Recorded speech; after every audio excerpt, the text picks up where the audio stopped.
கர்த்தருடைய பரிசுத்த நாமத்துக்கு ஸ்தோத்திரம்.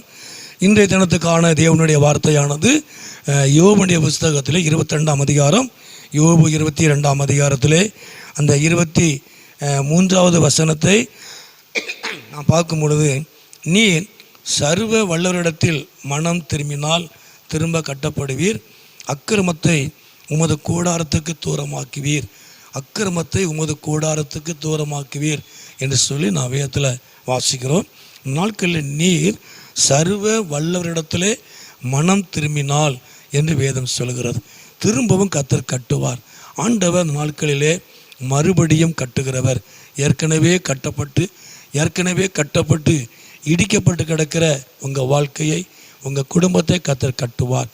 ஏற்கனவே நல்ல செழிப்பாக இருந்து எல்லாவற்றையும் இழந்திருக்கிற இந்த நேரத்தில் அவர் மறுபடியும் கர்த்தர் உங்கள் வாழ்க்கையில் ஒரு பெரிதான காரியத்தை செய்வார். அதாவது திரும்ப கட்டப்படுவீர் என்று வேதம் சொல்லுகிறது. அப்படியானால் அப்போ ஏற்கனவே கட்டப்பட்டவர்கள், ஏற்கனவே செழிப்பாக இருந்தவர்கள், ஏற்கனவே நன்றாக இருந்தவர்கள் விழுந்து போன காரியத்தை குறித்து சொல்லப்படுகிறது. அப்போ இதனால் விழுந்து போவது என்று சொல்லி அதில் பார்க்கும் பொழுது, நாம் தேவனுக்கு பிரியமில்லாத காரியத்தை செய்தனாலே. ஆகவே தான் கீழே வாசிக்கிறோம். அதாவது அந்த அக்கிரமத்தை உமது கூடாரத்துக்கு தூரமாக்குவீர் என்று சொல்லி நாம் பார்க்குறோம். கர்த்தருக்கு மகிமை உண்டாவதாக. நம்முடைய எல்லா விதமான அக்கிரமங்கள், நம்ம தேவனுக்கு பிரியமில்லாத எல்லா காரியங்களையும் நம்முடைய குடும்பத்துக்கு, நம்முடைய கூடாரத்துக்கு, நம்முடைய வாழ்க்கைக்கு எல்லாவற்றுக்கும் தூரமாக்கி அவருக்கு நேராய் நம்முடைய இருதயம் திருப்பப்படும் பொழுது தேவன் மறுபடியும் கட்டுவார். கர்த்தருக்கு மகிமை உண்டாவதாக. இந்த நாட்களிலே ஆண்டவர் மறுபடியும் உங்களை கட்டுவார். இடிந்து கிடக்கிற உங்கள் வாழ்க்கையை, இடிந்து கிடக்கிற உங்கள் ஆவிக்குரிய வாழ்க்கையை, இடிந்து கிடக்கிற இன்னும் அநேக பொருளாதாரத்தை, இன்னும் அநேக காரியங்களை ஆண்டவர் தாமே இந்த நாட்களிலே அவர் திரும்பவும் அவர் கட்டுவார், அவர் கட்டி எழுப்புவார். ஆனால் அதற்கு மத்தியிலே நம்ம என்ன செய்யணும் அப்படின்னா, தேவனுக்கு நேராக நாம் திரும்பணும், நாம் மனம் திரும்பணும், கர்த்தருக்கு நேராக திரும்பணும். நம்முடைய வாழ்க்கை இடிக்கப்பட்டதான காரியம் என்ன, நம்முடைய பொருளாதாரம் இடிக்கப்பட்ட நோக்க காரியம் என்ன, இதெல்லாம் நம்ம பார்க்கணும். ஏன் இடிக்கப்பட்டிருக்கிறோம், ஏன் நம்ம தாழ்த்தப்பட்டிருக்கிறோம், ஏன் நம்ம ஒன்றுமில்லாமல் இருக்கிறோம், ஏன் நம்ம எல்லாவற்றையும் இழந்தோம் என்பதை நீங்கள் அறிந்து நீங்கள் கர்த்தருக்கு நேராக சர்வ வல்லமுடைய தேவனிடத்தில் நீங்கள் திரும்பும் பொழுது கர்த்தர் நிச்சயமாக உங்கள் வாழ்க்கையை அவர் மறுபடியும் கட்டுவார். மறுபடியும் கர்த்தர் உங்களை ஆசீர்வதிப்பார். மறுபடியும் கர்த்தர் உங்களை பயன்படுத்துவார்.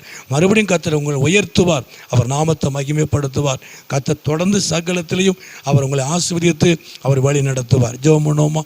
எங்களை அதிகமாக நேசிக்கிற நல்ல பிதாவே, அருமையான ஆண்டவரே, இந்த நேரத்துக்காக ஸ்தோத்திரம். இந்த சத்தத்தை கேட்டுக்கொண்டிருக்கிற ஒவ்வொரு பிள்ளைகளையும் குடும்பங்களையும் கர்த்தர் ஆசீர்வதியும். ஆண்டவரே, நாட்களிலே உமக்கு நேராய் மனம் திரும்பும் பொழுது, உமக்கு நேராய் இருதயம் ஆண்டவரை திரும்பும் பொழுது நீர் மறுபடியும் கட்டுகிறவர், திரும்பவும் கட்டுகிறவர். ஆண்டவரே, நீர் இடிக்கிற தேவன் அல்ல, இடிந்து கிடக்கிறவைகளை நீர் கட்டி எழுப்புகிற தேவன்.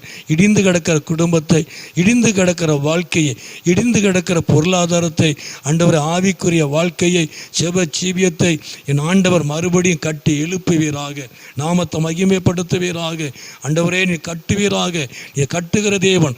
குடும்பம் கட்டப்படட்டும் ஆண்டவரே. இந்த சத்தத்தை கேட்கிற ஒவ்வொரு பிள்ளையுடைய வாழ்க்கை கட்டப்படட்டும், குடும்பம் கட்டப்படட்டும் ஆண்டவரே, சமாதானம் கட்டப்படட்டும் ஆண்டவரே. கர்த்தர் கிரியை செய்யுங்க, நீங்க மகிமைப்படுங்க. இயேசுவின் நாமத்தில் ஜெபிக்கிறோம் நல்ல பிதாவே. ஆமேன், ஆமேன்.